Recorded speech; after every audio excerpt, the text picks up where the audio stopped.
साथियों, आप सभी का इस प्लेटफॉर्म पर स्वागत है। यहाँ पर हम लोग आगामी यूपी पीसीएस 2022 जिसकी प्रारंभिक परीक्षा 12 जून 2022 को होनी है, उसके लिए टेस्ट देख रहे हैं। और यह जो हम लोग आज के दिन टेस्ट देखेंगे, यह ध्येय आईएएस कोचिंग संस्था के द्वारा जो टेस्ट सीरीज कराई गई है, उसमें से हम लोग टेस्ट नंबर पहले को यहाँ पर पूरी व्याख्या के साथ देखेंगे। और इस पहले पार्ट में हम लोग 75 क्वेश्चन कंप्लीट करेंगे और नेक्स्ट पार्ट में हम लोग नेक्स्ट 75 क्वेश्चन को कंप्लीट करके 2 वीडियो में 150 प्रश्नों को कंप्लीट कर देंगे। और यहाँ ध्यान रखिएगा, ये सारे प्रश्न जो हैं आपके लिए केवल यूपी पीसीएस के लिए नहीं, बल्कि बीपीएससी के लिए, एमपी पीसीएस, उत्तराखंड पीसीएस, इन सभी के लिए भी काफी महत्वपूर्ण है। तो चलिए प्रारंभ करते हैं। पहला प्रश्न है, मराठा प्रशासन में निम्नलिखित में से कौन सा एक जनपद स्तर पर राजस्व संग्रह तथा सामान्य प्रशासन का प्रभारी होता है? तो ये कौन था? ये देसाई होता था। ठीक है। जबकि जो दीवान होता है ये सचिव होता था, कारवानी रसद अधिकारी और चिटनीस जो होता है पत्राचार लिपिक होता था।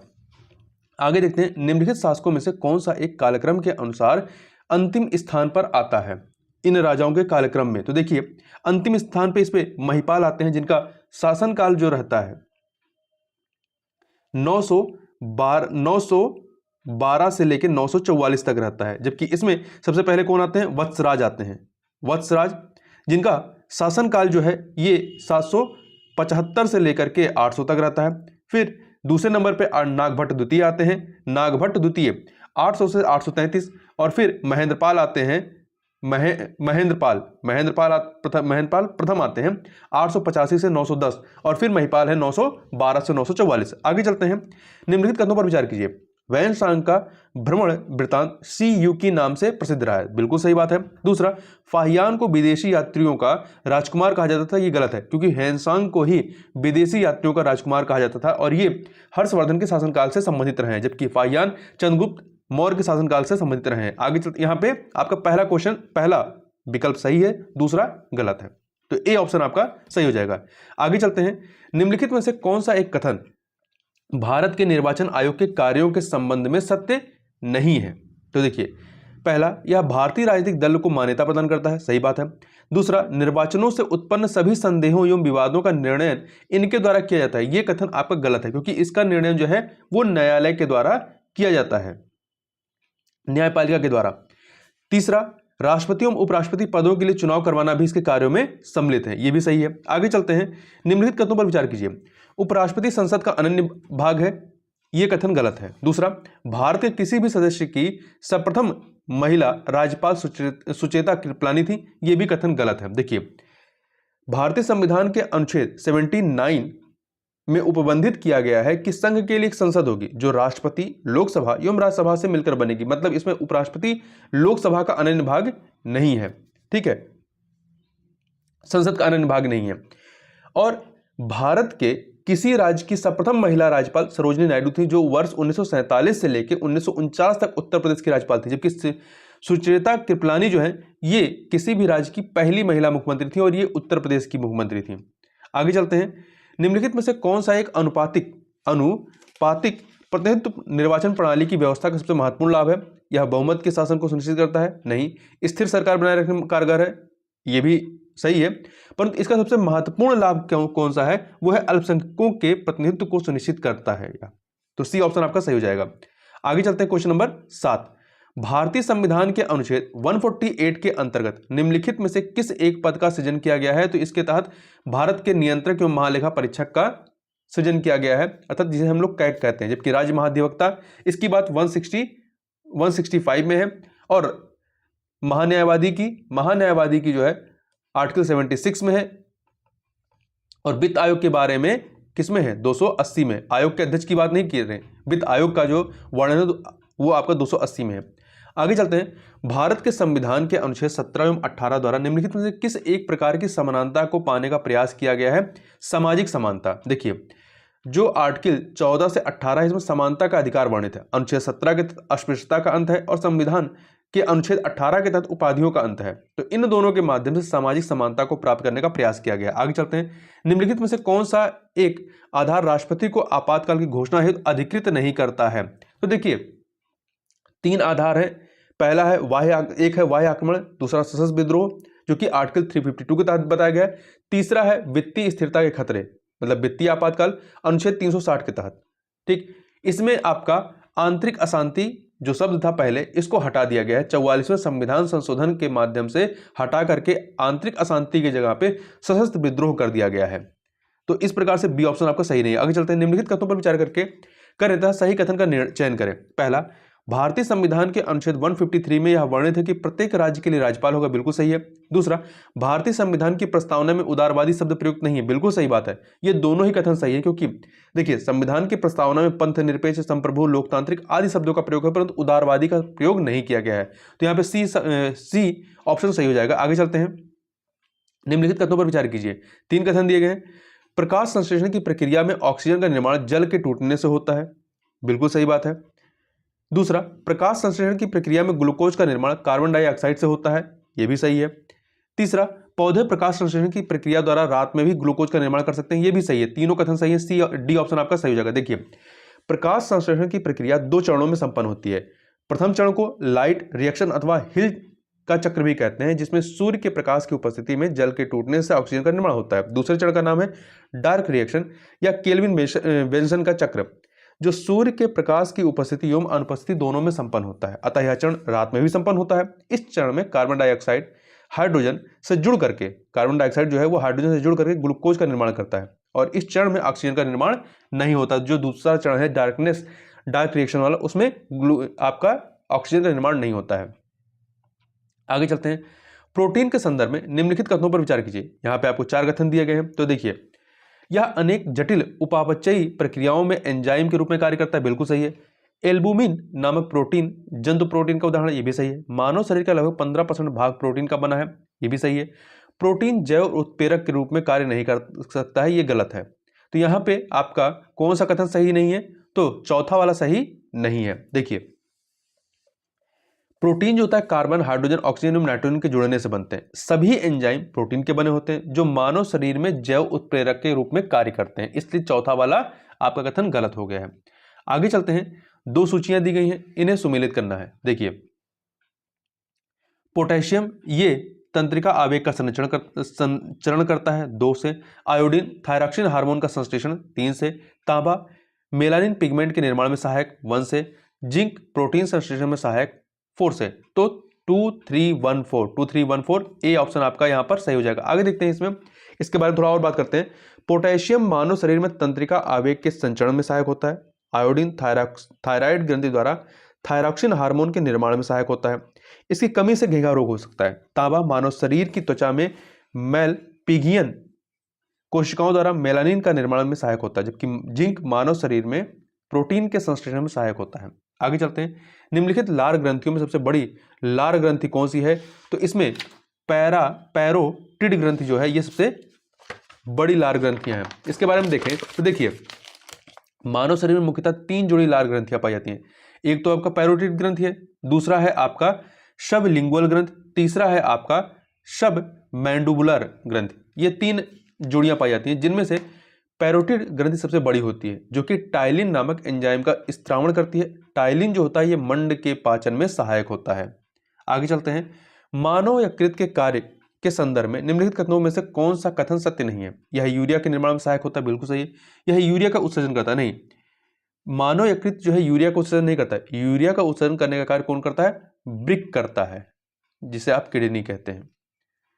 इसके अतिरिक्त यह हिपैरिन का निर्माण करता है, सही है। यह प्रोथ्राम्बिन का निर्माण करता है, ये भी सही है। तो यहां पर सही कौन सा नहीं है? B option. इसके बारे में और देखें तो देखिए, यकृत जो होता है, यकृत जिसे इंग्लिश में लीवर कहते हैं, यह मानव शरीर की सबसे बड़ी ग्रंथि है। यह मानव शरीर में विभिन्न प्रकार के कार्य करती है, जैसे कि यह प्रोथ्राम्बिन एवं फाइब्रोनोजन नामक प्रोटीन का निर्माण करती है, जो रक्त का थक्का जमाने में सहायक होती है। जबकि यकृत द्वारा निर्मित हिपैरिन नामक एक अन्य प्रोटीन शरीर के अंदर रक्त का थक्का बनने से रोकती है।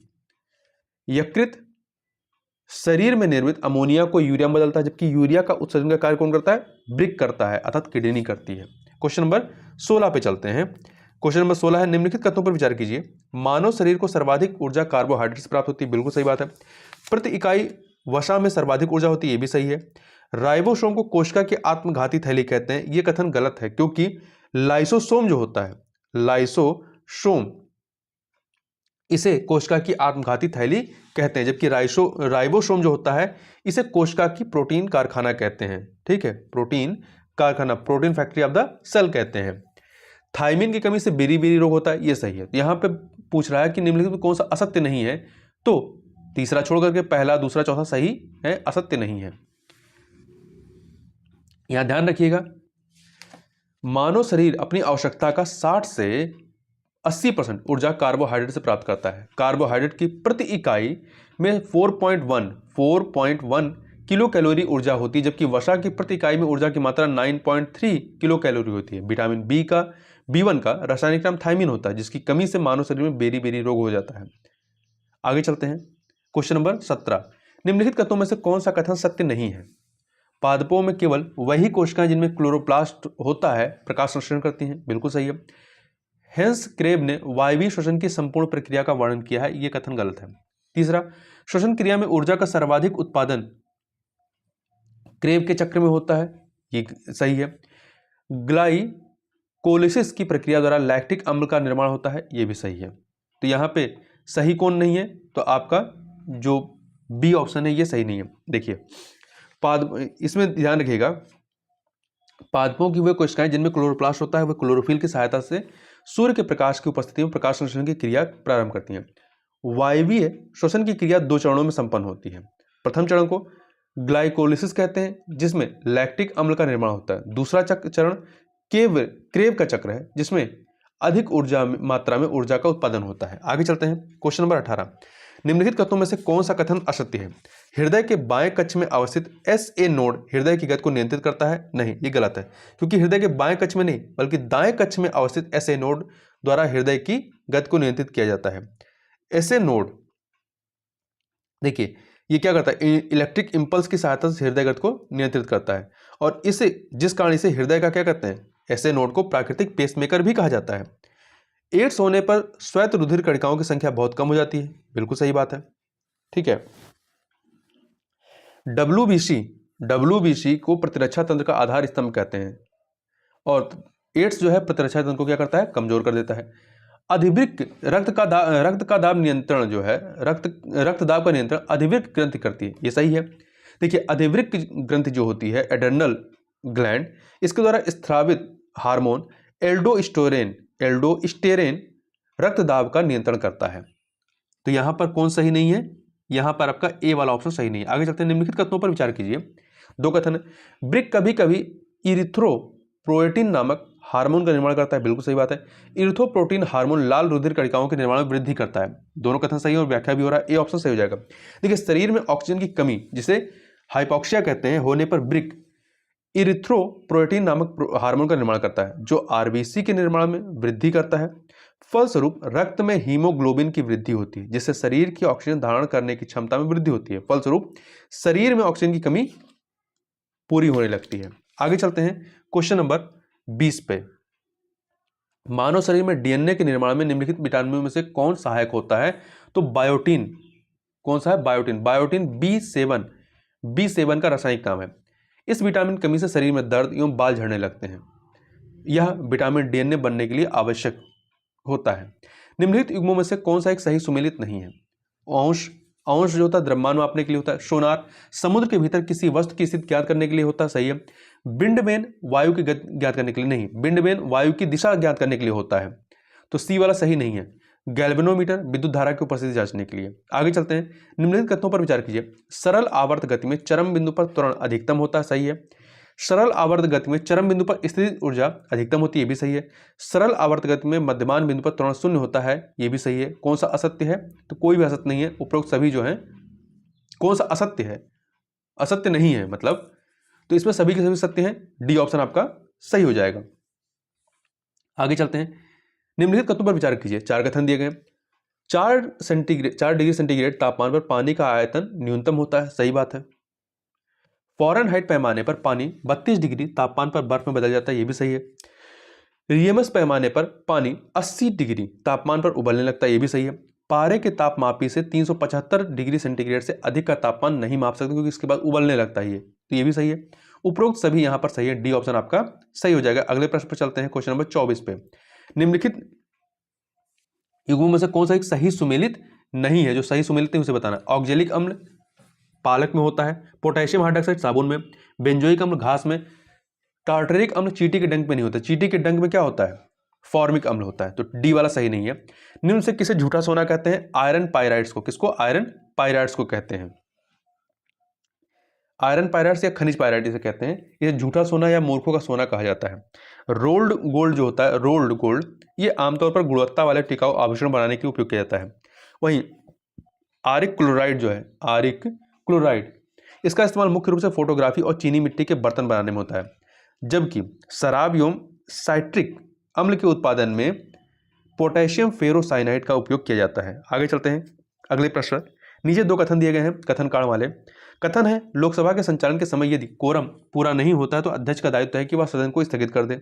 बिल्कुल सही बात है। कोरम सदस्यों की न्यूनतम संख्या जिनकी उपस्थिति में सदन का कार्य संपादित होता है। ये भी सही है, दोनों सही है, कथन कांड सही है, व्याख्या ब्यौरा ए ऑप्शन सही हो जाएगा। देखिए, प्रत्येक सदन में पीठासीन अधिकारी समेत कुल सदस्यों का 10वां हिस्सा जो होता है ये कोरम होता है, गणपूर्ति होती है। लोकसभा में कम से कम 55 सदस्य और राज्यसभा में कम से कम 25 सदस्यों का होना कोरम के लिए आवश्यक है। आगे चलते हैं क्वेश्चन नंबर 27।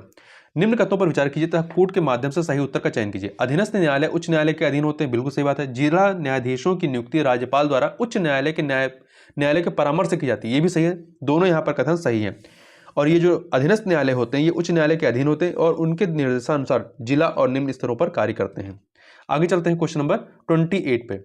नीचे दो कथन दिए गए कथन कांड के। कथन है, भारत का सर्वोच्च न्यायालय एक अभिलेखीय न्यायालय है। बिल्कुल सही बात है। आर्टिकल 129 में ऐसा उल्लेख किया गया, 129 में। कारण, इसके सभी निर्णयों का साक्ष्यात्मक मूल्य होता है तथा उन पर किसी न्यायालय में प्रश्न नहीं लगाया जा सकता है। दोनों सही है और व्याख्या भी हो रहा है, ए ऑप्शन सही हो जाएगा। निम्नलिखित युग्मों में से कौन सा एक सही सुमेलित नहीं है? अनुच्छेद 74 में मंत्रिपरिषद का राष्ट्रपति को सहयोग एवं परामर्श देना सही है। 75 में मंत्रिपरिषद का लोकसभा के प्रति सामूहिक उत्तरदायित्व, ये भी सही है। 77 महान्यायवादी नहीं है। 76 में महान्यायवादी है। 77 में क्या है? भारत सरकार द्वारा कार्रवाइयों के संचालन संबंधी प्रावधान है। जबकि 78 में प्रधानमंत्री का राष्ट्रपति को सूचना प्रदान करने संबंधी कर्तव्य की बात की गई है। लोकसभा के विघटित होने जाने की दशा में निम्नलिखित कथनों में से कौन सा या से कथन सही है? देखिए, पहला, लोकसभा में पारित किंतु राज्यसभा में विचाराधीन विधेयक समाप्त हो जाता है। बिल्कुल सही बात है। दूसरा, ऐसा विधेयक जो राज्यसभा में विचाराधीन हो लेकिन लोकसभा द्वारा पारित ना हो, समाप्त नहीं होता। ये भी सही है। दोनों कथन यहाँ पर सही है, सी ऑप्शन आपका सही हो जाएगा। देखिए, कुछ जो दशाएं हैं उनकी बात कर लेते हैं। जैसे लोकसभा में पारित किंतु राज्यसभा में विचाराधीन विधेयक समाप्त हो जाता है। वहीं ऐसा विधेयक जो राज्यसभा में असहमत के कारण पारित ना हुआ हो तथा राष्ट्रपति ने विघटन के पूर्व दोनों सदनों की संयुक्त बैठक बुलाई हो, समाप्त नहीं होगा। तीसरा, ऐसा विधेयक जो राज्यसभा में विचाराधीन हो लेकिन लोकसभा द्वारा पारित ना हो, समाप्त नहीं होगा। चौथा, ऐसा विधेयक जो दोनों सदनों द्वारा पारित हो लेकिन राष्ट्रपति द्वारा पुनर्विचार के लिए लौटा दिया गया, समाप्त नहीं होता है। आगे चलते हैं। आर्थिक विकास एवं आर्थिक समृद्धि से संबंधित निम्नलिखित कथनों पर विचार कीजिए। आर्थिक विकास की अवधारणा आर्थिक समृद्धि की धारणा से अधिक व्यापक है। आर्थिक विकास उत्पादन में वृद्धि से संबंधित है, जबकि आर्थिक समृद्धि सामाजिक, सांस्कृतिक, आर्थिक, राजनीतिक सभी प्रकार के परिवर्तनों को समाहित करती है। ये गलत है। पहला सही है, दूसरा गलत है। दूसरे में उल्टा लिखा हुआ है। आर्थिक समृद्धि जो है वो वृद्धि से संबंधित है, जबकि आर्थिक विकास जो है वो सामाजिक, सांस्कृतिक, आर्थिक, राजनीतिक तथा सभी प्रकार के परिवर्तनों को समाहित करती है। तो यहां पर केवल आपका पहला कथन सही है, दूसरा वाला सही नहीं है। क्वेश्चन नंबर 32 देखते हैं। क्रय शक्ति क्षमता अर्थात इसे इंग्लिश में कहते हैं परचेजिंग पावर प्रायोरिटी, पीपीपी। इस विधि का इसके संदर्भ में निम्नलिखित कथनों पर विचार करना है। पहला, इस विधि का प्रतिपादन जी.आर. कैसल द्वारा किया गया था। बिल्कुल सही बात है। मुद्रा विधि का सबसे पहले प्रयोग 1993 में अंतर्राष्ट्रीय मुद्रा कोष द्वारा किया गया था। यह भी सही। दोनों कथन यहां पर सही हैं। आपके ये जो जी.आर. कैसल थे, इन्होंने इसका प्रतिपादन विनिमय दर निर्धारण के संबंध में किया था। आगे चलते क्वेश्चन नंबर 32। यहां पे दो सूची है पंचवर्षीय योजना, उनके लक्ष्य परसेंटेज कितने रहे। प्रथम पंचवर्षीय योजना, इसका लक्ष्य था 2.1%, 4 से मिला दीजिए। द्वितीय पंचवर्षीय योजना 4.5%, 2 से मिला दीजिए। तृतीय पंचवर्षीय योजना 5.6%, 3 से मिला दीजिए। चतुर्थ पंचवर्षीय योजना 5.7%, 1 से मिला दीजिए। 4231 अर्थात सी ऑप्शन सही हो जाएगा। निम्नलिखित कथनों पर विचार करें। अर्थशास्त्री महबूब उल हक ने आर्थिक विकास को गरीबी के विरुद्ध लड़ाई के रूप में परिभाषित किया, चाहे वह गरीबी किसी भी रूप की हो। सही है। अर्थशास्त्री प्रोफेसर अमर सेन ने आर्थिक विकास को अधिकारिता तथा क्षमता के विस्तार के रूप में परिभाषित किया। ये भी सही है, दोनों कथन यहाँ पर सही है, सी ऑप्शन सही हो जाएगा। निम्नलिखित में से कौन तकनीकी हस्तांतरण की विधियां हैं? संयुक्त उद्यम, लाइसेंसिंग, फ्रेंचाइजिंग, टर्नकी कॉन्ट्रैक्ट, ये सभी के सभी जो हैं तकनीकी हस्तांतरण की विधियां हैं। तो डी ऑप्शन आपका यहां पर सही हो जाएगा। क्वेश्चन नंबर 36 देखते हैं। दो सूचियां दी गई, बोर्ड और उसके मुख्यालय, इन्हें सुमेलित करना है। देखिए, कॉफी बोर्ड कहां पे है? कर्नाटक के बेंगलुरु में, 1 से मिला दीजिए। चाय बोर्ड कहां पे है? ये केरल के कोट्टायम में, 2 से मिला दीजिए। तंबाकू बोर्ड कहां है? आंध्र प्रदेश के गुंटूर में, 3 से मिला दीजिए। राष्ट्रीय जूट बोर्ड पश्चिम बंगाल कोलकाता में, 4 से मिला दीजिए। तो 1 2 3 4 सी ऑप्शन आपका सही हो जाएगा। आगे चलते हैं। अर्थशास्त्री का कार्य विश्लेषण करना है, निंदा करना नहीं। यह कथन किसका रहा है? तो यह कथन जो है आपका रॉबिन्सन का था। लियोनेल चार्ल्स रॉबिन्सन इनका पूरा नाम था। ये एक प्रसिद्ध ब्रिटिश अर्थशास्त्री थे और लंदन स्कूल ऑफ इकोनॉमिक्स में प्रोफेसर थे। इनका मानना था कि अर्थशास्त्री का कार्य विश्लेषण करना है, निंदा करना नहीं है।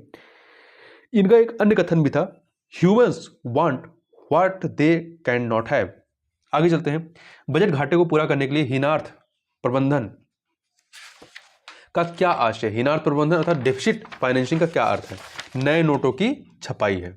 देखिए, हीनार्थ प्रबंधन के अंतर्गत नए नोटों को छापकर घाटे की पूर्ति की जाती है। यह मुद्रा की पूर्ति का विस्तार करता है, जिससे महंगाई में वृद्धि होती है। अपने प्रभाव में अत्यधिक स्फीतकारी अर्थात इन्फ्लेशनरी है। ठीक है, आगे चलते हैं। निम्नलिखित युग्मों में से कौन सा एक सही सुमेलित नहीं है? संस्था और स्थापना वर्ष। देखिए, IBRD, ये सभी जो है आपके वर्ल्ड बैंक के ही संगठन है, मतलब उसके अंग है। IBRD जिसे पूरा नाम है international bank for reconstruction and development, इसकी स्थापना 1944 में होती है। सही है। IFC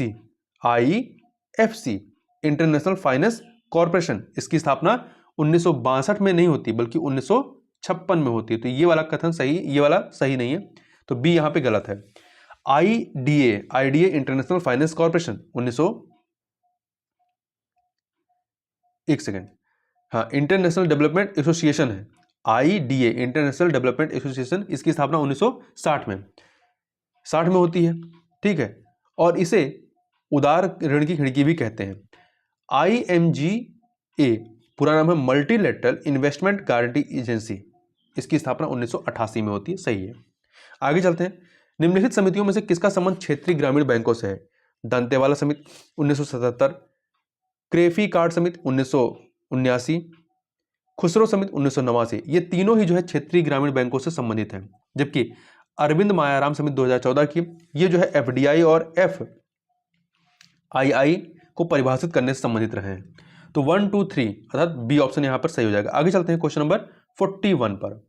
41 को देखते हैं। भारतीय संविधान के अंतर्गत निम्नलिखित में से कौन सा मूल कर्तव्यों समाहित है? राष्ट्रगान का आदर करना, भारत की संप्रभुता, एकता एवं अखंडता की रक्षा करना, ये दोनों ही मूल कर्तव्य में शामिल, परंतु चुनाव में मतदान करना, अहिंसा से दूर रहना, ये शामिल नहीं है। तो 1 और 2 ए ऑप्शन आपका यहां पर सही हो जाएगा। देखिए, भारतीय संविधान में मूल कर्तव्यों को रूस के संविधान से ग्रहण किया गया है। 42वां संविधान संशोधन अधिनियम 1976 से इन्हें संविधान में एक भाग 4 का के अंतर्गत सम्मिलित किया गया है। अनुच्छेद 51A 51A में 11 मूल कर्तव्यों की सूची दी गई। आगे चलते हैं। भारतीय संविधान के किस भाग एवं अनुच्छेद के अंतर्गत संसद को संविधान संशोधन की शक्ति प्रदान की गई? भाग 20 के अंतर्गत अनुच्छेद 368 के तहत निम्नलिखित कथनों में से कौन सा एक क्षेत्रीय परिषदों के संबंध में सत्य है? इसका गठन संसद द्वारा अधिनियम बनाकर किया गया है। सही है। गृह मंत्री 5 क्षेत्रीय परिषदों का अध्यक्ष होता है। ये भी सही है। 5 क्षेत्रीय परिषदें हैं। ये केवल चर्चात्मक एवं परामर्शदात्री निकाय है। ये भी सही है। तो यहाँ पे डी ऑप्शन आपका सही हो जाएगा कि सभी कथन सत्य हैं। आगे चलते हैं। निम्नलिखित में से किस एक वाद में उच्चतम न्यायालय द्वारा यह निर्धारित किया गया कि राष्ट्रपति शासन लागू करने की राष्ट्रपति की शक्ति न्यायिक समीक्षा से परे नहीं है? बम्बई वाद में ऐसा कहा गया। किसमें? बम्बई वाद में कहा गया। ठीक है, देखिए, बम्बई बना भारतीय संघवाद में उच्चतम न्यायालय द्वारा यह निर्धारित किया गया कि राष्ट्रपति शासन लागू करने की राष्ट्रपति की शक्ति न्यायिक समीक्षा से परे नहीं है। वर्ष 1975 में 38वें संविधान संशोधन अधिनियम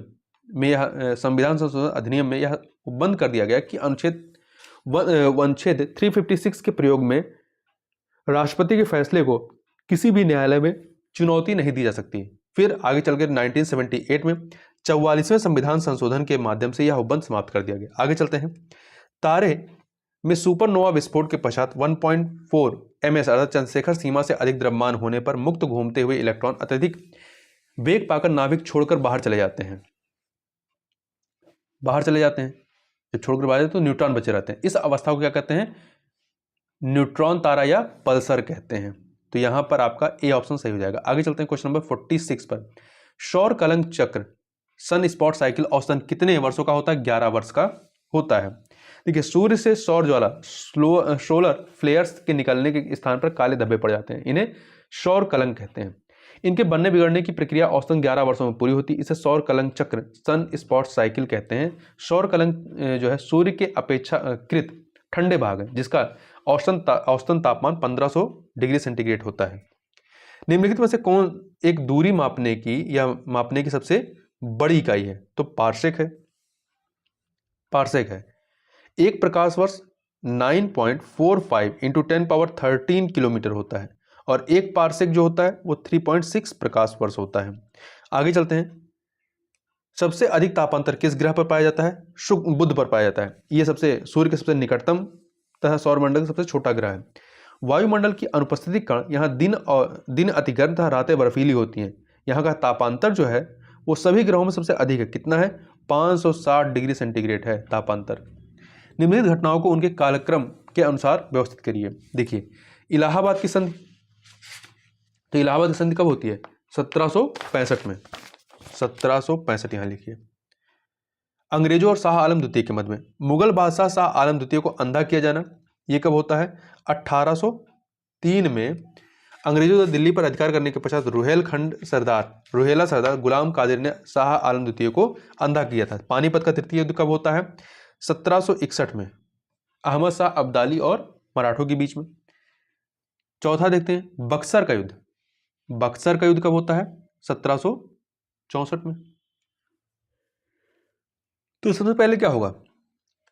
पानीपत का युद्ध होगा, तृतीय युद्ध, फिर आपका बक्सर का युद्ध होगा, फिर आपका इलाहाबाद की संधि और सबसे लास्ट में मुगल बादशाह शाह आलम द्वितीय को अंधा किया जाना। ए ऑप्शन आपका सही हो जाएगा। हैदराबाद में स्वतंत्र आसफ जाही वंश की स्थापना किस सूबेदार ने की? चिनकिलिच खान ने की थी। चिनकिलिच खान ने। देखिए, तो आसफ जाही वंश की स्थापना मुगल बादशाह मोहम्मद शाह द्वारा दक्कन में नियुक्त सूबेदार चिनकिलिच खान, जिन्हें निजामुल मुल्क के नाम से भी जानते हैं, 1724 में की थी।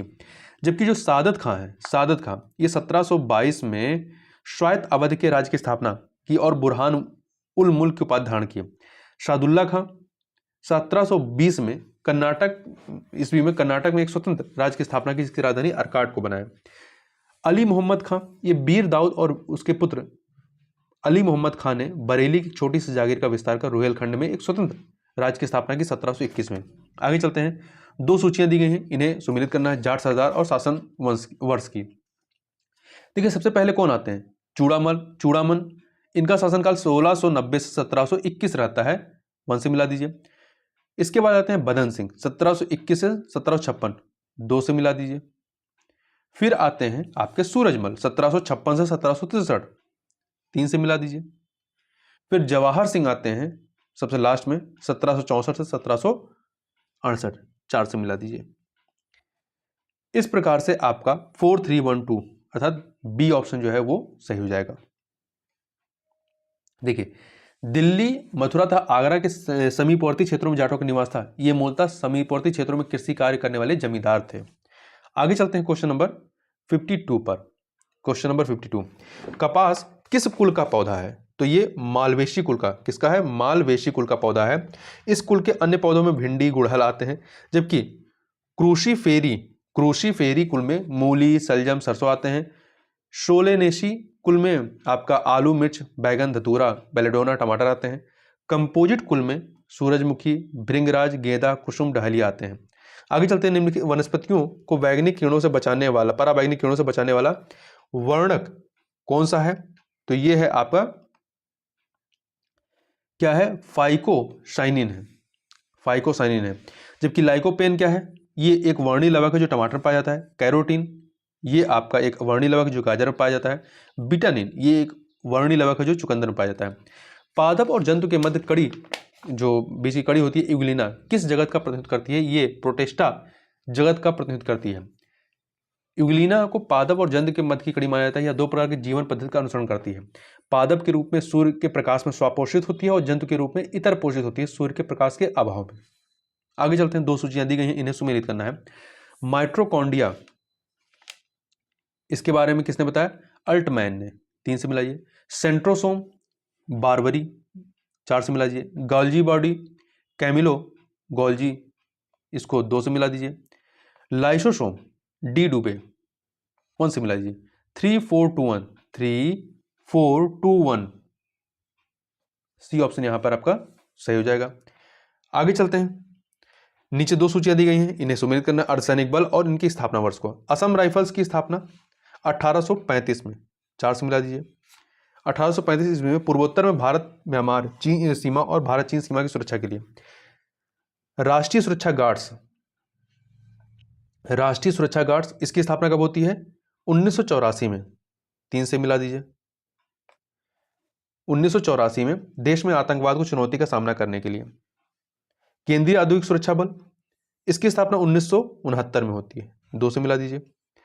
इस बल का केंद्रीय औद्योगिक परिसरों संस्थानों की सुरक्षा का कार्य के लिए इस्तेमाल किया जाता है। केंद्रीय रिजर्व पुलिस बल, इसकी स्थापना 1939, 1 से मिला दीजिए। दंगों तथा अन्य आकस्मिक परिस्थितियों में प्रयोग किया जाता है। तो ये आपका हो गया क्या? 4 3 2 1, डी ऑप्शन सही हो जाएगा। आगे चलते हैं क्वेश्चन नंबर 57 पे। रेफ्रिजरेटर में खाद्य पदार्थ ताजा रखने के सुरक्षित तापमान कितना होना चाहिए? 4 डिग्री सेंटीग्रेड। कितना होना चाहिए? 4 डिग्री सेंटीग्रेड। मानव हृदय का प्रथम सफल प्रत्यारोपण कब किया गया? 3 दिसंबर 1967 को, 3 दिसंबर 1967 को किया गया दक्षिण अफ्रीकी शल्य चिकित्सक क्रिश्चियन बर्नार्ड के द्वारा। इसमें 53 वर्षीय लेविश वासंस्की को एक 25 वर्षीय डेनिस डार्वेल का हृदय प्रत्यारोपित किया गया था। आगे चलते हैं, साइबरनेटिक्स की परिकल्पना सर्वप्रथम किसने प्रस्तुत की थी? तो ये परिकल्पना जो है आपका नॉर्बर्ट वीनर ने प्रस्तुत की थी 1949 में। विज्ञान का वह क्षेत्र जो मानव एवं यंत्र के मध्य स्वचलन एवं संचार का अध्ययन करता है उसे साइबरनेटिक्स कहते हैं। यह विज्ञान की आधुनिकतम शाखा है। इसके अतिरिक्त अन्य चीजों की बात करें, वर्नर वॉन ब्राउन जो है ये प्रक्षेपास्त्र का आविष्कार इन्होंने किया। इसके अतिरिक्त एकर्ट एवं मार्शली ने इलेक्ट्रॉनिक उपकरण का आविष्कार किया। टेलर एवं यंग ने आधुनिक राडार का आविष्कार किया। आगे चलते हैं, जेनेटिक स्तर पर पहचान में इस्तेमाल की जाने वाली तकनीक डीएनए फिंगरप्रिंट या डीएनए प्रोफाइलिंग के लिए आविष्कार का श्रेय किसे जाता है? तो ये जाता है आपका एल.एफ. जेफरी को, एल.एफ. जेफरी को जाता है। ये ब्रिटिश वैज्ञानिक थे, इन्होंने 1984 में इसका आविष्कार किया था, 1984 में। आगे चलते हैं, 2 सूचियां दी गई, इन्हें सुमेलित करना है। राष्ट्रीय प्रतिरक्षा विज्ञान संस्थान NII, ये आपका नई दिल्ली में, 2 से मिला दीजिए। राष्ट्रीय कोशिका विज्ञान केंद्र NCCS, ये आपका पुणे में है, महाराष्ट्र के पुणे में, 1 से मिलाइए। राष्ट्रीय मस्तिष्क अनुसंधान केंद्र, ये हरियाणा के मानसेर में, 3 से मिला दीजिए। जैव संसाधन एवं सतत विकास संस्थान इम्फाल, मणिपुर के इम्फाल में, 4 से मिला दीजिए। 2134 अर्थात बी ऑप्शन आपका सही हो जाएगा। आगे चलते हैं क्वेश्चन नंबर 62 पर। देखिए, निम्नलिखित युग्मों में से कौन सा एक सही सुमेलित नहीं है? अंतरराष्ट्रीय दूरसंचार संघ की स्थापना 1865 में, सही है। अंतरराष्ट्रीय श्रम संगठन 1919, ये भी सही है। विश्व पर्यटन संगठन 1995 में नहीं बल्कि 1925 में स्थापित किया गया था, WTO की। तो ये आपका सी वाला सही नहीं है। विश्व स्वास्थ्य संगठन 1948, ये सही है। आगे चलते हैं, निम्नलिखित भारतीय या भारतीय मूल के व्यक्तियों को उनके नोबेल पुरस्कार प्राप्त करने के क्रम में व्यवस्थित कीजिए। देखिए, इसमें हरविंद खुराना ये सबसे पहले पाते हैं 1968 में, कृत्रिम जीन संश्लेषण के लिए चिकित्सा का नोबेल पुरस्कार। अमर सेन 1998 में, कल्याणकारी अर्थशास्त्र के लिए। वेंकट रमन रामकृष्ण 2009 में, प्रोटीन का निर्माण करने वाले राइबोसोम की संरचना और कार्यप्रणाली की खोज के लिए।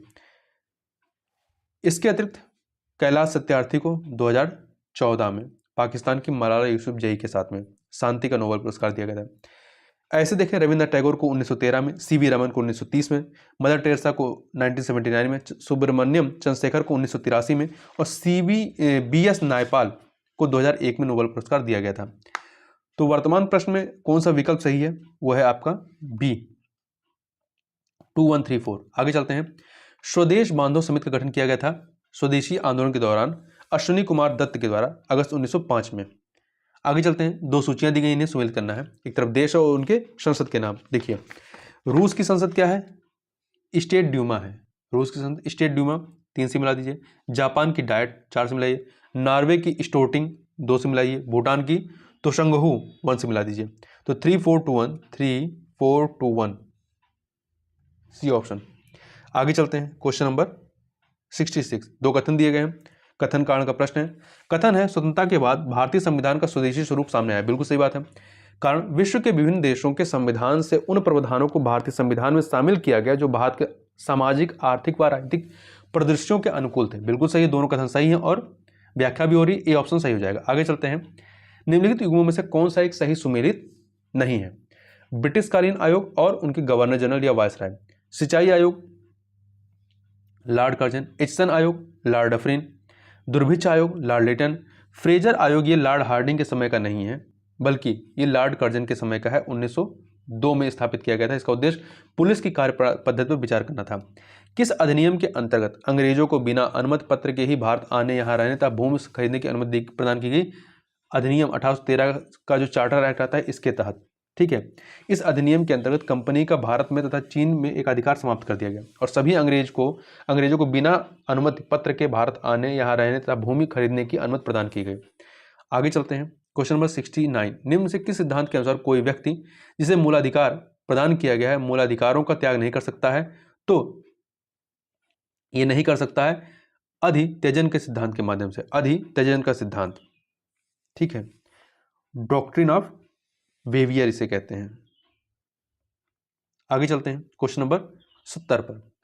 निम्नलिखित युगों में से कौन सा एक सही सुमेलित नहीं? सरोजिनी नायडू चिकित्सालय आगरा में है, मोतीलाल नेहरू मेडिकल कॉलेज प्रयागराज में है, जेके कैंसर संस्थान कानपुर में, सेंटर फॉर बायोमेडिकल रिसर्च ये मेरठ में नहीं बल्कि लखनऊ में है। कहाँ पे है? लखनऊ में। तो यहाँ पे डी वाला सही नहीं है। आगे चलते हैं। जिला और उसके मुख्यालय को सुमेलित करना है। फर्रुखाबाद का फतेहगढ़, जालौन का उरई, सोनभद्र का रॉबर्ट्सगंज और कौशाम्बी का मंझनपुर। तो यहाँ सभी के सभी सुमेलित हैं, तो डी ऑप्शन सही हो जाएगा। आगे चलते हैं। उत्तर प्रदेश के संबंध में जनगणना 2011 पर आधारित निम्नलिखित कथनों पर विचार कीजिए। उत्तर प्रदेश में शिशु लिंगानुपात 902, 1000 पर 902 है, सही है। न्यूनतम नगरीय जनसंख्या श्रावस्ती में निवास करती है, भी सही है। भारत की कुल जनसंख्या का 18.5% उत्तर प्रदेश में निवास करता नहीं, 16.5। तो यहाँ पे पहला दूसरा सही है, तीसरा गलत है। डी ऑप्शन सही हो जाएगा। देखिए, जनसंख्या की दृष्टि से उत्तर प्रदेश का पहला स्थान है और क्षेत्रफल की दृष्टि से 5वां स्थान है। आगे चलते हैं। निम्न कथनों पर विचार कीजिए। सिंगरौली कोयला क्षेत्र उत्तर प्रदेश के ललितपुर जनपद में स्थित है। सिंगरौली कोयला क्षेत्र जो है उत्तर प्रदेश के ललितपुर जनपद में स्थित नहीं, ये आपका कहाँ पे है? सोनभद्र में, इसलिए गलत है। यूरेनियम उत्पादन हेतु उत्तर प्रदेश का सोनभद्र जिला प्रसिद्ध नहीं, ललितपुर जिला प्रसिद्ध है। यहाँ पे दोनों कथन गलत हैं। डी ऑप्शन आपका सही हो जाएगा। आगे चलते हैं। उत्तर प्रदेश का निम्नलिखित में से कौन सा जिला दिया सलाई उद्योग का प्रमुख केंद्र है? तो ये है आपका, कौन सा है? ये है आपका बरेली।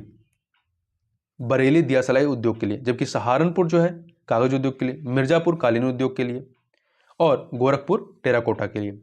आगे देखते हैं। निम्नलिखित पर विचार कीजिए। स्वतंत्र भारत की प्रथम नीति 1948 में, सही है।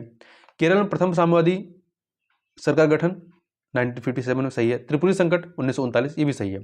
तो यहाँ पे तीनों कथन सही है, तो यहाँ पे डी ऑप्शन आपका सही हो जाएगा। इस प्रकार से यहाँ पर हम लोगों ने निम्नलिखित में से कौन से जिले प्रमुख रूप से नगवा बांध सिंचाई परियोजना से लाभान्वित होते हैं? तो ये हैं आपके मिर्जापुर एवं सोनभद्र। अगला है केंद्रीय उपपोष्ट उद्यान अनुसंधान संस्थान स्थित है, तो ये कहाँ पर स्थित है? तो ये आपका लखनऊ में स्थित है। अगला है निम्नलिखित में से कौन सी नदी आर्कटिक महासागर में गिरती हैं?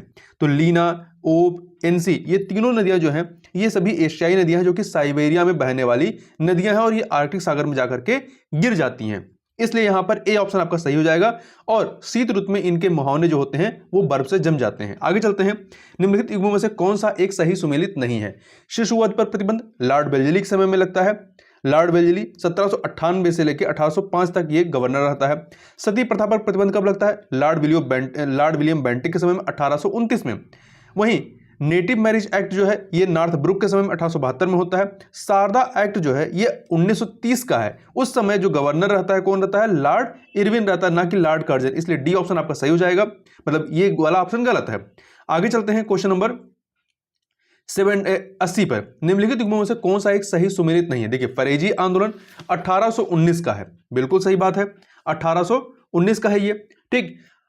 और तायूनी आंदोलन जो है 1890 का नहीं है, बल्कि ये कब का है, ये है आपका 1839 का, 1839 का, इसलिए बी वाला आपका जो ऑप्शन है वो सुमेलित नहीं है। जबकि अलीगढ़ आंदोलन 1875 का, अहमदिया आंदोलन 1889-90 का है। अब थोड़ा सा और जान लेते हैं इसके बारे में। फरेजी आंदोलन जो है ये 1819 का है। कहां पे होता है, बंगाल के फरीदपुर में, और इसके नेता कौन थे, हाजी शरीतुल्लाह और दादू मियां। जबकि तायूनी आंदोलन 1839 का है, ढाका में होता है, इसके नेता कौन थे, करामत अली। अलीगढ़ आंदोलन ये 1875 का है, 1875 का ये आंदोलन है, और कहां पे होता है, अलीगढ़ में, सर सैयद अहमद खां इसके नेता थे। जबकि अहमदिया आंदोलन की बात करें तो ये 1889-90 का है, फरीदकोट में ये होता है, और इसके नेता गुलाम अहमद थे, गुलाम अहमद। आगे चलते हैं। निम्नलिखित में से कौन से कथन असत्य हैं। सैयद वंश का संस्थापक खिज्र खां था, बिल्कुल सही बात है। शालू वंश की स्थापना वीर नरसिंह ने की थी, नहीं, नरसिंह ने की थी। जबकि तुलु वंश की स्थापना वीर नरसिंह ने की थी। इस प्रकार से यहां पर असत्य कौन सा है, पहला सही है, दूसरा तीसरा असत्य है, बी ऑप्शन आपका सही हो जाएगा। आगे चलते हैं। गवर्नर जनरल उच्चतम न्यायालय के न्यायाधीशों तथा कंपनी के अधिकारियों के दोषों को बहुत स्पष्ट रूप से प्रकाशित करने के कारण ब्रिटिश सरकार द्वारा किस समाचार पत्र का प्रकाशन बंद कर दिया गया था, तो यह था आपका बंगाल गजट था, ठीक है। बंगाल गजट भारत का प्रथम समाचार पत्र था। इसकी शुरुआत 1870 में होती है। इसके संस्थापक जेम्स ऑगस्टस हिक्की थे। इस समाचार पत्र की सरकार की प्रखर आलोचनात्मक दृष्टि के कारण 1782 में बंद कर दिया गया। यहां ध्यान रखिएगा, मैंने गलत बोल दिया था, 1870 नहीं, इसकी स्थापना जो होती है, यह शुरुआत कब होती है, यह शुरुआत आपकी होती है 1780 में, ठीक है, 1780 है, ना कि 1870। 1780 में होती है और 1782 में बंद हो जाता है। आगे चलते हैं। गांधी एंड बॉम्बे पुस्तक के लेखक कौन है, के गोपाल स्वामी। यह पुस्तक जो है 1969 में 1969 में प्रकाशित होती है। इस पुस्तक में के गोपाल स्वामी जी ने लिखा है कि भारत छोड़ो का नारा मेहर यूसुफ अली ने गांधी जी के सामने रखा और गांधी जी ने इसे स्वीकार कर लिया। आगे चलते हैं क्वेश्चन नंबर 84 पे। क्रांति की तलवार में धार वैचारिक पत्थर पर रगड़ने से ही आती है, यह कथन निम्न से किसका है, तो ये जो कथन है ये भगत सिंह का है। किसका है, भगत सिंह का है। आगे चलते हैं। स्वामी दयानंद सरस्वती द्वारा सत्यार्थ प्रकाश की रचना किस वर्ष की गई, 1874 में की गई थी और हिंदी भाषा में की गई थी, और इनका बचपन का नाम क्या रहा है, मूल शंकर था। आगे चलते हैं, क्वेश्चन नंबर 86 को देखते हैं। 86 को देखें। निम्नलिखित घटनाओं को उनके कालक्रम में व्यवस्थित कीजिए। यहां पे देखिए 3 घटनाएं दी गई हैं।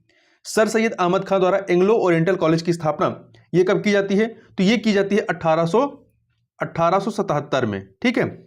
और शिव नारायण अग्निहोत्री द्वारा लाहौर में देव समाज की स्थापना कब होती है, 1887 में, 1887 में। और वहीं आगरा में शिवदयाल खत्री द्वारा राधा स्वामी सत्संग की स्थापना कब होती है, 1861 में। तो इसमें आप देखें सबसे पहले क्या आएगा, पहले आगरा में शिवदयाल खत्री द्वारा राधा स्वामी सत्संग की स्थापना होगी, तो 3 पहले आएगा। फिर आपका सर सैयद अहमद खां द्वारा एंग्लो ओरिएंटल कॉलेज की स्थापना होगी, तो 1 आ जाएगा। और सबसे लास्ट में शिव नारायण अग्निहोत्री द्वारा लाहौर में देव समाज की स्थापना 1887 में होती है, ये आ जाएगा, मतलब 2 आ जाएगा। 312 देखिए 312 किसमें है, ए में, ए ऑप्शन आपका सही हो जाएगा। आगे चलते हैं। 1944 में दी वे आउट नामक पैम्पलेट किसने जारी किया था, यह पैम्पलेट जो है सी राजगोपालाचारी ने जारी किया था। भारत छोड़ो आंदोलन के उपरांत मुस्लिम लीग एवं कांग्रेस के बीच संवैधानिक गतिरोध को दूर करने के लिए सी राजगोपालाचारी ने 1944 में दी वे आउट नामक पैम्पलेट जारी किया था। आगे चलते हैं। 2 सूचियां दी गई हैं, एक तरफ योजना है, दूसरी तरफ उसको लागू होने की तिथि है, इसे हमें सुमेलित करना है। तो देखिए समग्र शिक्षा अभियान ये कब का है, 1 अप्रैल 2018 का, 4 से मिला दीजिए। सागर मित्र योजना ये होता है 1 फरवरी 2020 को, 3 से मिला दीजिए। भारतमाला परियोजना ये 24 अक्टूबर 2017 का है, 2 से मिला दीजिए, भारतमाला है। सागरमाला परियोजना ये 25 मार्च 2015 का है, इसे 1 से मिला दीजिए। तो 4321 4321, तो ये देखिए आपका डी ऑप्शन आपका सही हो जाएगा। आगे चलते हैं। आरबीआई द्वारा नोट निर्गमन के लिए न्यूनतम कोष प्रणाली को किस वर्ष से प्रचलन में लाया गया, तो ये लाया गया 1957 से, 1957 से। बी ऑप्शन सही हो जाएगा। इस प्रणाली के अनुसार जारी किए जाने वाले नोटों के पीछे आरबीआई को कम से कम 200 करोड़ का रिजर्व कोष अपने पास रखना होता है, जिसमें से 115 करोड़ रुपए का करोड़ मूल्य का स्वर्ण तथा 85 करोड़ मूल्य की विदेशी मुद्रा शामिल होती है। आगे चलते हैं। भारत के निम्नलिखित में से किस राज्य में क्षेत्रीय ग्रामीण बैंक स्थापित नहीं है? तो सिक्किम में स्थापित नहीं है। राजस्थान, बिहार, नागालैंड में है, परंतु सिक्किम में नहीं। देखिए, भारत के दो राज्यों सिक्किम और गोवा में एक भी ग्रामीण बैंक स्थापित नहीं है। क्षेत्रीय ग्रामीण बैंक की स्थापना 2 अक्टूबर 1975 को हुई थी। सबसे पहले 5 क्षेत्रीय ग्रामीण बैंक स्थापित किए गए थे। कौन से? उत्तर प्रदेश में 2, मुरादाबाद और गोरखपुर में, हरियाणा में 1, भिवानी में, राजस्थान में 1, जयपुर में और पश्चिम बंगाल में 1, मालदा में। ठीक है। क्षेत्रीय ग्रामीण बैंकों में केंद्र सरकार, राज्य सरकार तथा प्रवर्तक बैंक की हिस्सेदारी जो होती है वो किस अनुपात में होती है? 50:15:35 के अनुपात में। आगे चलते हैं। क्वेश्चन नंबर 91 पे चलते हैं। एक सेकेंड। Question number 91। यहां पे भी 2 सूचियां दी गई हैं। एक तरफ वित्तीय संस्थाएं हैं और दूसरी तरफ उनकी स्थापना वर्ष दिया गया है, तो इसे हमें सुमेलित करना है। चलिए देखते हैं। भारतीय जीवन बीमा निगम की स्थापना कब होती है? सितंबर 1956 में। 3 से मिला दीजिए। भारतीय साधारण बीमा निगम की स्थापना कब होती है? 1 नवंबर 1972 को। 1 से मिला दीजिए। राष्ट्रीय कृषि तथा ग्रामीण विकास बैंक की स्थापना कब होती है? 12 जुलाई 1982 को। 4 से मिला दीजिए। और वहीं भारतीय निर्यात आयात बैंक की स्थापना कब होती है? यह होती है मार्च 1982 में। इसको आप 2 से मिला दीजिए। ठीक है। तो इस प्रकार से आप देखेंगे तो 3142 अर्थात बी ऑप्शन आपका सही हो जाएगा। आगे चलते हैं।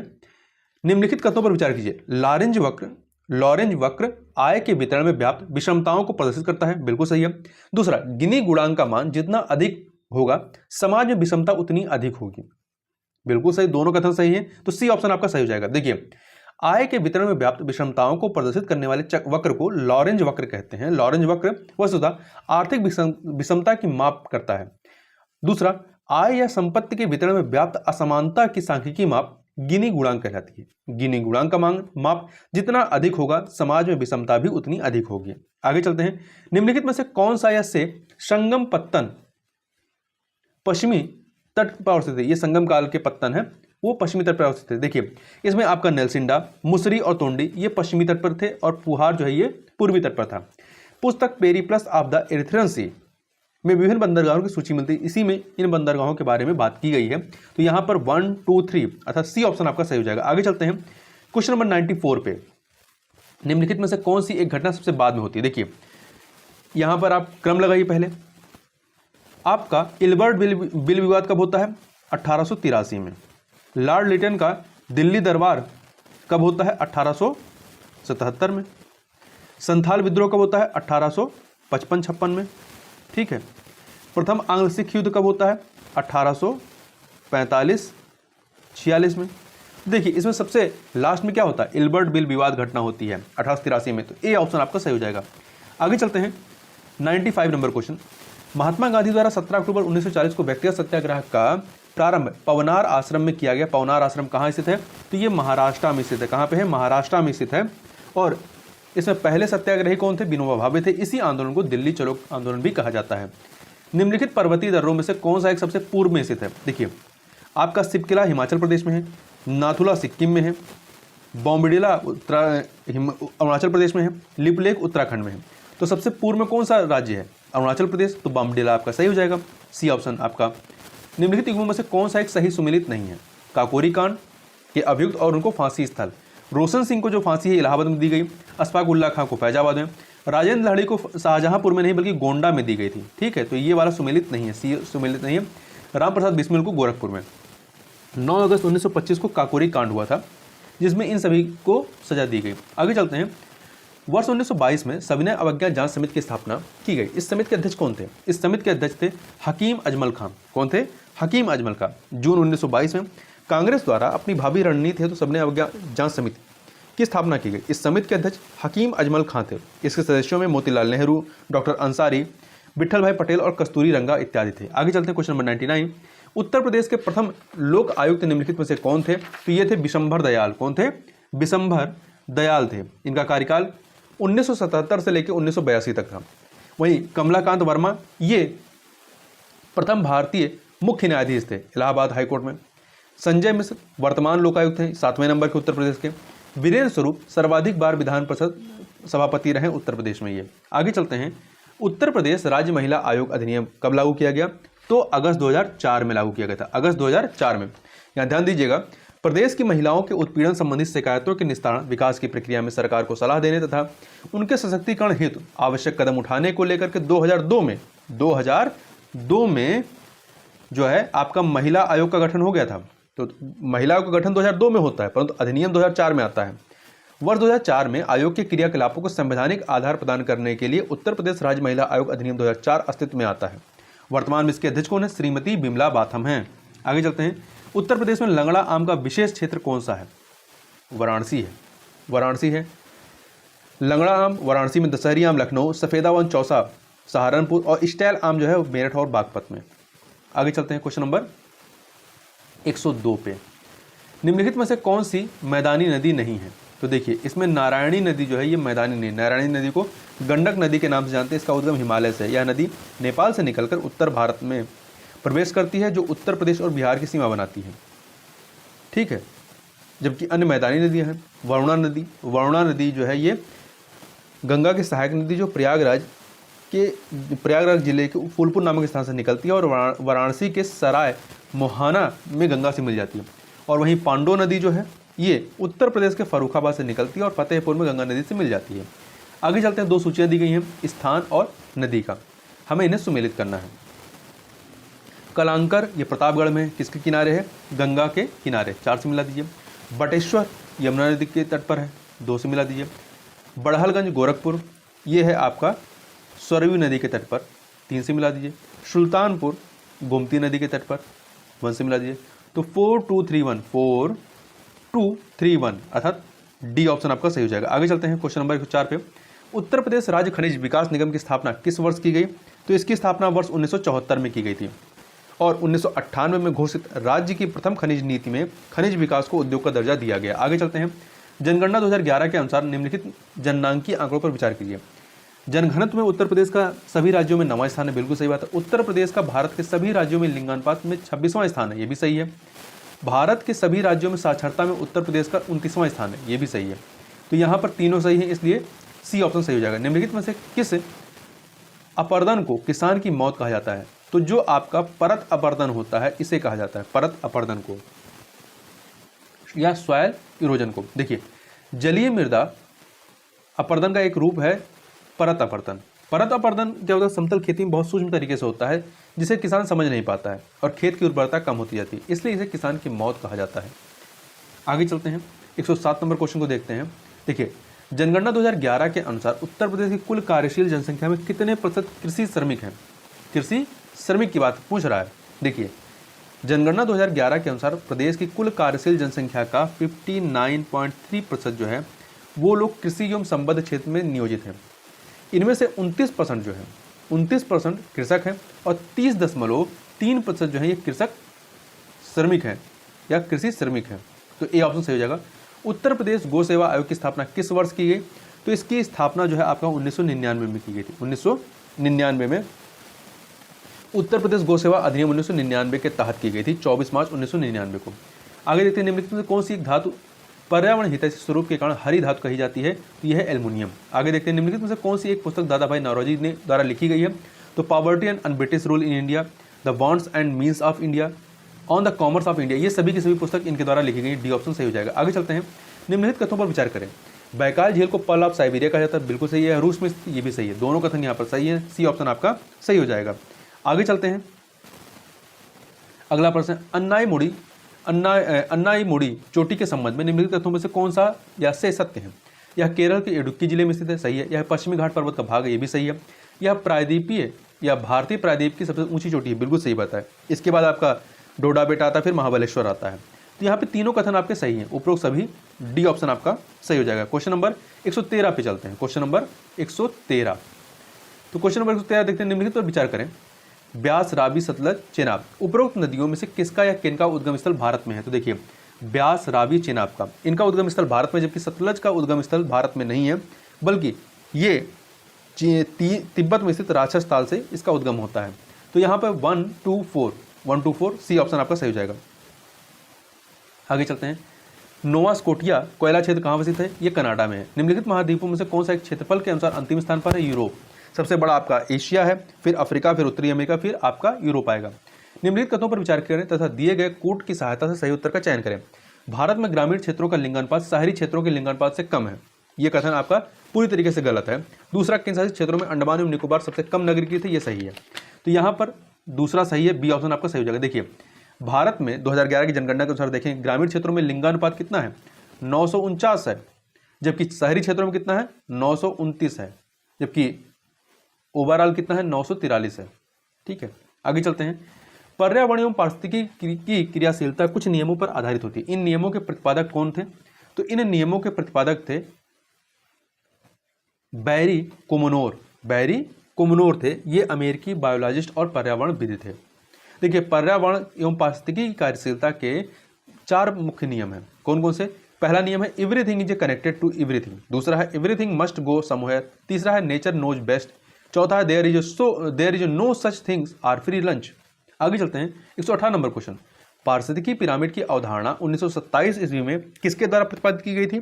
तो ये अवधारणा चार्ल्स एल्टन के द्वारा दी गई थी। देखिए, किसी भी पारिस्थितिक तंत्र के प्राथमिक उत्पादकों एवं उपभोक्ताओं की संख्या, जीव भार तथा संचित ऊर्जा में परस्पर संबंध होता है। इन संबंधों को जब चित्र के रूप में दिखाया जाता है तो इन्हें पारिस्थितिकी पिरामिड कहते हैं।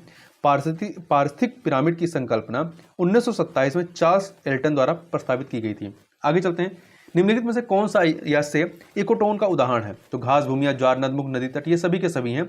डी ऑप्शन आपका सही हो जाएगा। देखिए, इकोटोन जो होता है 2 पारिस्थितिकी तंत्रों के मध्य अथवा 2 भिन्न समुदायों के मध्य स्थित संक्रमण क्षेत्र है, जिसमें दोनों पारिस्थितिक तंत्रों की विशेषताएं पाई जाती हैं। इकोटोन में जैव विविधता दोनों ही तरफ के समुदायों की तुलना में अधिक होती है। इस परिघटना को एज इफेक्ट कहते हैं। आगे चलते हैं। क्वेश्चन नंबर आपका 120। जैव आवर्धन से सबसे अधिक प्रभावी या सबसे अधिक किसे विपरीत रूप से प्रभावित होने की संभावना होती है? तो मनुष्य की।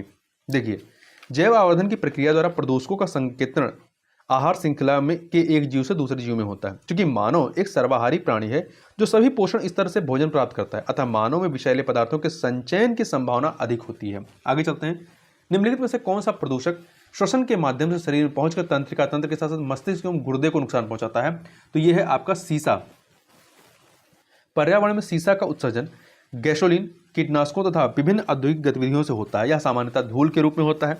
यह वायुमंडल की ऑक्सीजन के साथ मिलकर लेड ऑक्साइड बनाता है, जो सांस के माध्यम से शरीर में पहुंचकर तंत्रिका तंत्र, मस्तिष्क व गुर्दे को नुकसान पहुंचाता है। आगे चलते हैं। राष्ट्रीय वायु गुणवत्ता सूचकांक के अंतर्गत कितने वर्ग रखे गए? 6 वर्ग हैं, कुल 6 वर्ग हैं। ठीक है, वो राष्ट्रीय वायु गुणवत्ता सूचकांक ये 2014 में लाया गया था। देखिए, इसमें प्रत्येक वर्ग के लिए अलग अलग कलर कोड है। जैसे जो 6 हैं, पहला है अच्छा, दूसरा संतोषजनक, तीसरा सामान्य प्रदूषित, चौथा खराब, पांचवा अति खराब, छठा गंभीर। आगे चलते हैं। पर्यावरण से संबंधित निम्न सम्मेलनों में गरीबी मिटाने हेतु विश्व एकजुटता कोष की स्थापना किस सम्मेलन में की गई थी? जोहान्सबर्ग सम्मेलन 2002 में। ठीक है, इसमें की गई थी। जबकि जो स्टॉकहोम सम्मेलन रहा है 2004 का, यह 12 खतरनाक जैव कीटनाशक एवं औद्योगिक प्रदूषकों पर रोक के लिए है। मॉन्ट्रियल सम्मेलन जो 2005 का है, यह एक पर्यावरण कोष बनाने और विकसित तकनीक हस्तांतरण का निर्णय इसमें किया गया था। आगे चलते हैं। हरित जलवायु निधि, जे ग्रीन क्लाइमेट फंड कहते हैं, GCF, इसकी स्थापना किस वर्ष की गई? 2011 में। हरित जलवायु निधि की स्थापना United nation framework convention on climate change के तत्वाधान में वर्ष 2011 में की गई थी। इसके अंतर्गत 100 बिलियन डॉलर के एक कोष की स्थापना की गई, जो विकसित देशों द्वारा वित्त पोषित है। आगे चलते हैं। निम्नलिखित कथनों पर विचार कीजिए। 2 कथन दिए गए। पश्चिमी राजस्थान की मिट्टी में कैल्शियम की अधिक मात्रा होती है, बिल्कुल सही बात है। मटर की फसल मृदा को नाइट्रोजन से भरपूर कर देती है, ये भी सही है। दोनों कथन सही है, सी ऑप्शन आपका सही हो जाएगा। देखिए, मिट्टी में नाइट्रोजन का स्थिरीकरण करने वाली प्रमुख फसलों में अल्फा है, ड्राई बीन्स है, मटर है, सोयाबीन है, उड़द इत्यादि हैं। पश्चिमी राजस्थान में जैसलमेर, बीकानेर, बाड़मेर इत्यादि ऐसे जिले हैं जहां पर मिट्टी में कैल्शियम की मात्रा अधिक होती है। ये सब पश्चिमी राजस्थान के हिस्से हैं। आगे चलते हैं। निम्नलिखित युगों पर विचार कीजिए। जनजाति और अवस्थित। देखिए, रेगमा जनजाति जो है ये अंडमान निकोबार की नहीं बल्कि नागालैंड की, तो ये सुमिलित नहीं है। जबकि टोडा तमिलनाडु की है, बिरहोर झारखंड की है। तो यहाँ पे दूसरा तीसरा सही है, इसलिए बी ऑप्शन आपका सही हो जाएगा। आगे चलते हैं अगले प्रश्न पर, क्वेश्चन नंबर 127 पे। निम्नलिखित में से कौन सा एक कालानुक्रम के अनुसार सबसे बाद में आता है? देखिए, जैव विविधता अधिनियम जो है ये दिसंबर 2002 का है। वन जीव संरक्षण अधिनियम 1972 का है। प्रोजेक्ट टाइगर 1992 का है। जैव विविधता आपका प्रोजेक्ट टाइगर कब का है? 1973 का। तो सबसे बाद में इसमें देखिए क्या है, जैव विविधता अधिनियम 2002 का। ए ऑप्शन आपका सही हो जाएगा। आगे चलते हैं अगले प्रश्न, क्वेश्चन नंबर 128। निम्नलिखित हार्मोन में से कौन सा एक कीटों द्वारा विपरीत लिंगी कीटों को आकर्षित करने के लिए उत्सर्जित किया जाता है? यह है फेरोमोन्स। क्या है? फेरोमोन्स। निम्न कथनों पर विचार कीजिए। ऑकस एक नवीन परिष्कृत त्रिपक्षीय सुरक्षा समझौता जिसके अंतर्गत परमाणु ऊर्जा से चलने वाली परमाणु पनडुब्बी के निर्माण की तकनीक साझा होगी। ऑकस में भारत और जापान को भी शामिल किया गया है। तो देखिए पहला कथन तो सही है, दूसरा वाला कथन सही नहीं है। ठीक है, क्योंकि देखिए यहाँ पे आपका ए ऑप्शन सही हो जाएगा। देखिए ये त्रिपक्षीय समझौता है किसके बीच में? ऑस्ट्रेलिया, यूनाइटेड किंगडम, यूके और यूएसए के बीच में है। ठीक, तो ये बात ध्यान रखिए, इसमें भारत और जापान को शामिल नहीं किया गया है। आगे चलते हैं क्वेश्चन नंबर 130। हाल ही में किस राज्य या किस प्रदेश ने इनर लाइन परमिट प्रणाली घरेलू पर्यटकों हेतु समाप्त घोषित किया है? लद्दाख ने घोषित किया है। यह एक आधिकारिक यात्रा दस्तावेज होता है जो भारत के किसी संरक्षित क्षेत्र में भ्रमण के लिए वहां के गैर मूल निवासियों के लिए आवश्यक होता है। अभी वर्तमान में अरुणाचल प्रदेश, नागालैंड, मणिपुर, मिजोरम में ये व्यवस्था लागू है। हाल ही में उपराष्ट्रपति एम वेंकैया नायडू ने सेक्रेट पोर्टल का शुभारंभ निम्न में से किसके लिए किया गया? वृद्धजनों के लिए किया है। किसके लिए? वृद्धजनों के लिए। तो देखिए 1 अक्टूबर 2021 को अंतर्राष्ट्रीय वृद्धजन दिवस के अवसर पर भारतीय उपराष्ट्रपति एम वेंकैया नायडू ने सेक्रेट पोर्टल, सेक्रेट का पूरा नाम क्या है? सीनियर एबल सिटीजन्स फॉर री एम्प्लॉयमेंट इन डिग्निटी का शुभारंभ किया है। यह वरिष्ठ नागरिकों को निजी क्षेत्र में नौकरी प्रदाताओं से जोड़ने का काम करेगा। आगे चलते हैं क्वेश्चन नंबर 132। प्रत्येक वर्ष युद्ध वीरों की याद में 23 अप्रैल को मनाया जाने वाला खोंगजोम दिवस का संबंध किस राज्य से है? तो इसका संबंध है मणिपुर से। किससे है? मणिपुर से है। वर्ष 1891 में या वे का आंग्ल मणिपुर युद्ध खोंगजोम युद्ध कहलाता है। इस युद्ध में मणिपुरी योद्धाओं ने हार के बावजूद अत्यधिक वीरता का परिचय दिया। इसी की याद में 23 अप्रैल को प्रत्येक वर्ष खोंगजोम दिवस या त्यौहार मनाया जाता है या पर्व मनाया जाता है। आगे चलते हैं क्वेश्चन नंबर 133 पे। देखिए भारतीय स्वतंत्रता के प्रबल समर्थक श्यामजी कृष्ण वर्मा का संबंध निम्नलिखित में किन संस्थाओं से था? Indian home rule society, India house, the Indian sociologist, इन सभी की स्थापना इनके द्वारा की गई थी। इसलिए डी ऑप्शन यहाँ पर आपका सही हो जाएगा। आगे चलते हैं। वैश्विक खाद्य सुरक्षा सूचकांक का प्रकाशन किस संस्था द्वारा किया जाता है? द इकोनॉमिस्ट इंटेलिजेंस यूनिट के द्वारा। द इकोनॉमिस्ट इंटेलिजेंस यूनिट के द्वारा किया जाता है। और जो 12 अक्टूबर 2021 को इस संस्था ने वैश्विक खाद्य सुरक्षा सूचकांक जारी किया। इस सूचकांक में 113 देशों में से भारत का स्थान कितना है? 71वां है। आगे चलते हैं। राम वन गमन पर्यटन परिपथ परियोजना का शुभारंभ हाल ही में किस राज्य सरकार द्वारा किया गया है? छत्तीसगढ़ के द्वारा किया गया है। किसके द्वारा? छत्तीसगढ़ के द्वारा 7 अक्टूबर 2021 को रायपुर के पास चंदखुरी में किया गया है। ठीक है, इस पर्यटन परिपथ में पर्यटक कोरिया जिले से सुकमा तक भगवान राम से संबंधित आध्यात्मिक स्मृति चिन्हों का अनुभव कर सकेंगे। आगे चलते हैं। यूरोपीय संघ के शीर्ष मानवाधिकार सम्मान शखारोव पुरस्कार 2021 किसे प्रदान किया गया है? तो रूस के विपक्षी नेता एलेक्सी नवालिन को दिया गया है, जो कि इस समय वर्तमान में जेल में बंद है। आगे चलते हैं। निम्न कथनों पर विचार कीजिए। डेविड कार्ड, जोशुआ डी एनग्रिस्ट तथा गुइडो डब्ल्यू इम्बस को वर्ष 2021 का अर्थशास्त्र का नोबेल पुरस्कार प्रदान किया गया। बिल्कुल सही बात है। दूसरा, डेविड कार्ड ने शिक्षा के स्तर और आय के बीच संबंध तथा अन्य दोनों ने उच्च मजदूरी और रोजगार के बीच संबंधों का निरूपण किया है। तो ये गलत है, क्योंकि डेविड कार्ड ने जो है उच्च मजदूरी और रोजगार के बीच संबंधों का निरूपण किया, जबकि अन्य दो ने अर्थात जोशुआ डी एनग्रेस्ट और गुइडो डब्ल्यू इम्बस ने शिक्षा के स्तर और आय के बीच संबंध निरूपित किया है। तो इसलिए पहला यहाँ पे सही, दूसरा वाला गलत है। ए ऑप्शन सही हो जाएगा। अगले क्वेश्चन पे चलते हैं।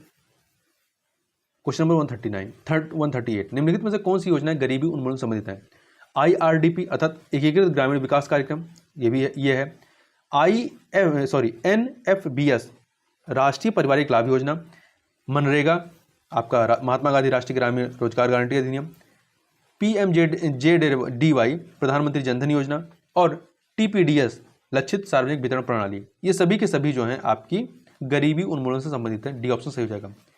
केंद्र सरकार की किस योजना का आदर्श वाक्य कोई भी पीछे न छूटे है? तो यह है जल जीवन मिशन का। जल जीवन मिशन ये वर्ष 2024 तक हर घर तक कार्यात्मक घरेलू नल कनेक्शन प्रदान करने के लिए जल जीवन मिशन की घोषणा प्रधानमंत्री ने 15 अगस्त 2019 को की थी। इसका आदर्श वाक्य कोई भी पीछे न छूटे। अब आगे चलते हैं क्वेश्चन नंबर 140 पे। गृह मंत्रालय ने 11 अक्टूबर 2021 को जारी एक अधिसूचना के माध्यम से पंजाब, पश्चिम बंगाल तथा असम में सीमा सुरक्षा बल के अधिकार क्षेत्र को अंतर्राष्ट्रीय सीमा के कितने किलोमीटर भीतर तक बढ़ा दिया है? तो ये 50 किलोमीटर तक बढ़ा दिया। पहले ये कितना था? 15 किलोमीटर, अब इसे 50 किलोमीटर तक कर दिया गया। यहाँ तक तलाशी अभियान चला सकती है बीएसएफ। और वहीं गुजरात में जो है पहले 80 किलोमीटर था, इसे घटा करके 50 कर दिया गया है। आगे चलते हैं। सीडीएस जनरल बिपिन रावत की हेलीकॉप्टर दुर्घटना में मृत्यु के पश्चात नए सीडीएस का पदभार किसने ग्रहण किया है? जनरल एम नरवणे ने ग्रहण किया है। आगे चलते हैं। दिसंबर 2021 में किस देश ने भारतीय प्रधानमंत्री नरेंद्र मोदी को अपने देश का सर्वोच्च नागरिक सम्मान देने की घोषणा की है? भूटान ने। इस सम्मान का नाम क्या है? नगदग पेलजी खोरलो। और यह जानकारी जो है वहां के प्रधानमंत्री लोते शेरिंग ने दी है। आगे चलते हैं। Question number 143। एक सेकेंड, 143। 15 दिसंबर 2021 को यूनेस्को ने किस भारतीय उत्सव को अमूर्त सांस्कृतिक विरासत की सूची में शामिल किया है? तो कोलकाता में दुर्गा पूजा को शामिल किया गया। अब जो है वर्तमान भारत की अब तक 14 अमूर्त सांस्कृतिक विरासत यूनेस्को की सूची में शामिल हो चुके हैं। आगे चलते हैं। किस भारतीय शटलर ने 19 दिसंबर 2021 को विश्व बैडमिंटन चैंपियनशिप में पहली बार सिल्वर पदक प्राप्त कर इतिहास रच दिया है? तो यह है के श्रीकांत। कौन है? किदाम्बी श्रीकांत, के श्रीकांत। आगे चलते हैं।